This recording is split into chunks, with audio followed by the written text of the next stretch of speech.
beaucoup, messieurs, mesdames, les présidents et présidentes.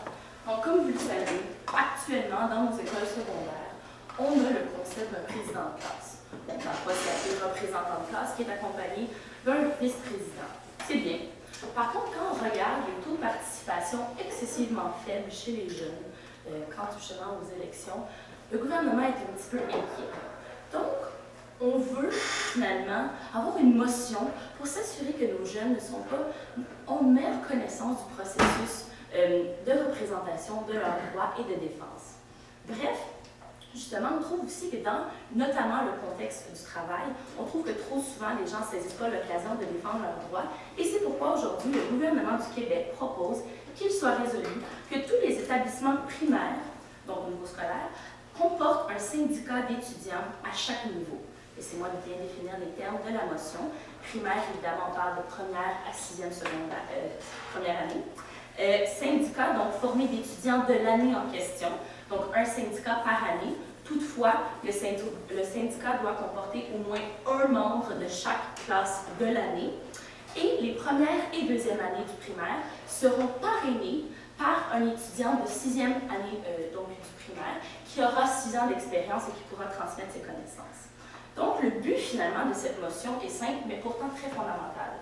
Donc, on veut recentrer l'éducation sur les besoins de l'enfant, mais qu'il puisse également être en mesure de les exprimer lui-même dans le futur et d'en faire justement dès le plus jeune âge. Oui, non, juste savoir, on débat sur quoi exactement le syndicat? C'est tout simplement de pouvoir être en mesure de défendre ses droits devant soit la direction ou les professeurs ou entre eux-mêmes décider des motions. Donc, on veut justement, dès le plus jeune âge, avoir des citoyens actifs plutôt que passifs. Donc, 3 arguments pour défendre notre motion. Mon premier volet sera au niveau du long terme et mon collègue sera au niveau du court terme. Donc, d'une part, apprendre dès le plus jeune âge ce qu'est la politique. Deuxièmement, un réflexe d'autodéfense. Et troisièmement, un transfert de compétences. Donc, apprendre dès le plus jeune âge ce qu'est la politique. On veut finalement les initier au processus de démocratie. Tout ce qui est représentation, élection, il faut qu'ils comprennent ça dès le plus jeune âge pour, ultimement, pouvoir y prendre part et avoir de meilleurs taux de participation. Donc, ils vont pouvoir aussi avoir des conventions collectives avec les enseignants et comprendre un peu mieux les conflits par grief. Donc, ça va vraiment leur donner confiance dans le futur qu'ils peuvent réellement comprendre et défendre leurs droits. On veut des enfants politisés, ultimement. Ils vont comprendre comment on établit, mais aussi comment ne pas subir des sanctions. Donc, avec cette expérience, on sait qu'il va vraiment pouvoir y avoir un changement dans l'avenir. Justement parce que ces futurs travailleurs-là vont pouvoir mettre ça en pratique. Donc, quand plus tard, ils vont être devant des enjeux plus sérieux, ils vont avoir acquis les attitudes vraiment pour avoir un regard critique sur ce qu'on leur impose et connaître les modes d'action pour y remédier. Deuxièmement, on crée un sentiment justement d'autodéfense, de self-défense. On veut finalement apporter une culture syndicale de défense des intérêts. Donc, actuellement, on observe que justement les employés dans les entreprises vont rarement connaître leurs droits. Ils ne lisent pas les conventions collectives, ils ne connaissent pas leurs recours. On veut que si on a développé ce réflexe-là au primaire, ils puissent les appliquer plus tard, connaître leurs recours et avoir le réflexe d'aller lire ces fameuses conventions collectives-là. Donc, en l'intégrant plus jeune, on développe ces réflexes-là et on a plus de chances finalement d'avoir des citoyens qui défendent leurs intérêts. Et inversement, je vais juste faire mon point, je vais répondre à votre question. Inversement, les futurs chefs syndicaux et employeurs qui auront déjà eu le rôle de représenter vont être ultimement de meilleurs représentants plus tard, donc vont mieux comprendre comment on se sent quand on est le représenté et il va avoir potentiellement moins d'injustice et c'est le rôle du gouvernement de mettre ça en place. Est-ce que vous pensez vraiment que les enfants entre 5 et 12 ans savent ce qu'est leurs intérêts? Actuellement, malheureusement pas, parce qu'on ne les initie pas, qu'on leur habitue à leur imposer des sanctions et comment penser. Maintenant, le but du gouvernement, c'est de développer ce regard critique, développer ce réflexe de compréhension de ses intérêts. Merci pour la question, ça renforce justement notre motion. Et enfin, un transfert de compétences. C'est bien simple. Au primaire, ça va être plus centralisé. Un syndicat par année. Après, ils vont aller au secondaire, un environnement plus décentralisé, parce que c'est par classe, les présidents et tout ça. Et on va avoir ce transfert de compétences-là. Une fois un enfant gradué du secondaire, il va avoir acquis justement ces 2 volets de centralisation et de décentralisation. Et d'autre part, pour le transfert de compétences, les étudiants de 6e année vont avoir vécu 6 ans d'expérience dans cette représentation-là, vont bien pouvoir transférer ces compétences-là et ces connaissances-là aux étudiants de première et deuxième année. Donc, d'une part, on adresse les gens qui apprennent mieux par pratique et d'autre part, ceux qui apprennent mieux par l'enseignement de ces réflexes-là. Donc, finalement, Je rappelle les 3 points. D'une part, on parle justement d'apprendre au plus jeune âge sur la politique, créer un sentiment de self-défense, vraiment le contexte syndical où on veut que nos jeunes puissent défendre leurs intérêts, avoir le réflexe de regarder leur convention collective, de connaître leur recours, et enfin un transfert de compétences. Donc le débat ici, c'est vraiment de s'assurer que nos citoyens, dans le long terme, soient mieux représentés, soient mieux justement cultivés par rapport à leurs droits, leurs recours. On est tanné justement d'assister à des gens qui ne savent pas comment se défendre leurs intérêts, et le gouvernement est justement là pour mettre ça en place. Bref, selon nous, le gouvernement, il n'y a pas d'âge pour commencer à être responsable. Tu sais, on entend souvent l'adage que l'âge de raison, c'est l'âge de 6-7 ans. Mais justement, au gouvernement, on se dit justifions-le. Apportons une motion pour s'assurer qu'ils vont être responsables, oui, durant leur primaire et secondaire, mais ultimement, pour devenir des citoyens mieux défendus, mieux respectés et justement, pouvoir apporter leur recours.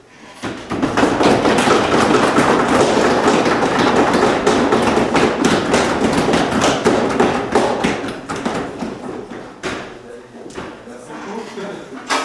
Donc, c'est le tour de membre de l'opposition. Un discours de 7 minutes, première et dernière partie.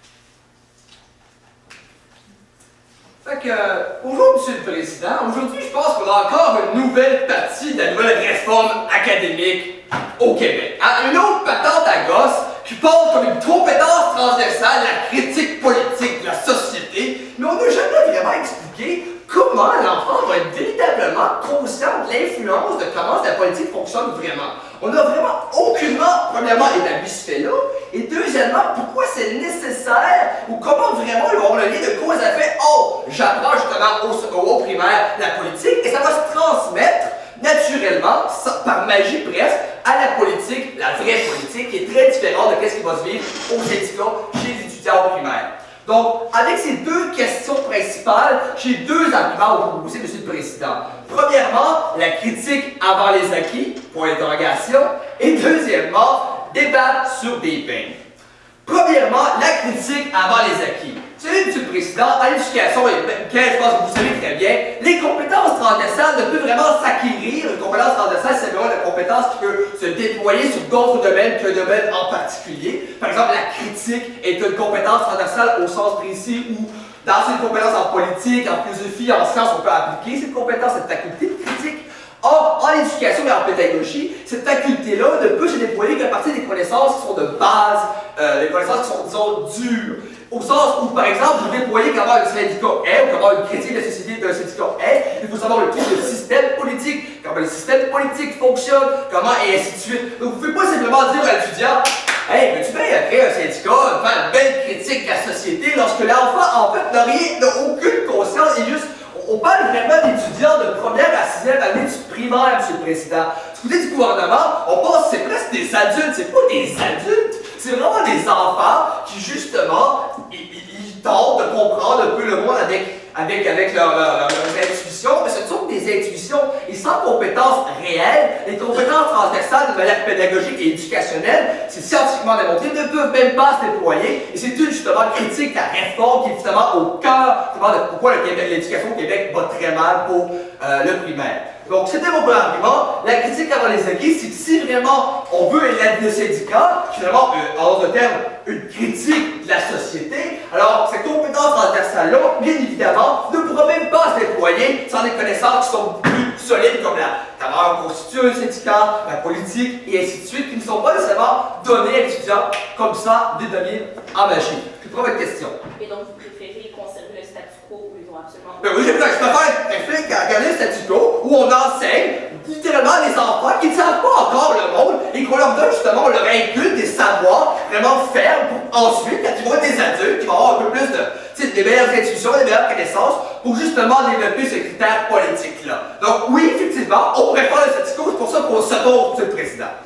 Deuxièmement, débattre sur des bains. Monsieur le Président, je commence à douter un peu que le syndicat qui va être vraiment placé va être vu comme un jeu pour les enfants. C'est pas être vraiment vu comme quelque chose de vraiment influençable, quelque chose de vraiment vrai, puisque on s'en doute pas, les professeurs vont toujours un peu en arrière de ce système-là, d'accord? Les professeurs ne se laisseront pas, par exemple, une grève généralisée par les étudiants du primaire, ok?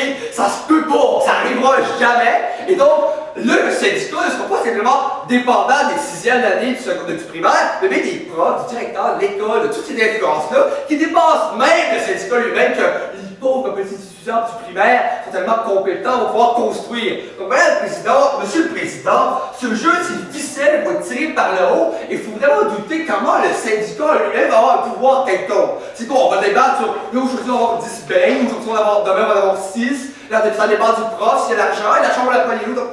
C'est quoi cette question-là? Pourquoi vous voulez de toute façon donner ce pouvoir-là aux étudiants lorsque le directeur de l'école, justement, les professeurs sont beaucoup plus compétents, beaucoup plus formés pour répondre à ces questions-là? Vraiment, du côté du gouvernement, on part dans des fabulations de la réforme où l'enfant est capable de tout faire, est capable de comprendre le monde, d'être émerveillé, de construire ses propres... Écoutez, nous, l'opposition, on ne pourra pas ça de seul, ok? L'enfant, oui, les intuitions, il faut bien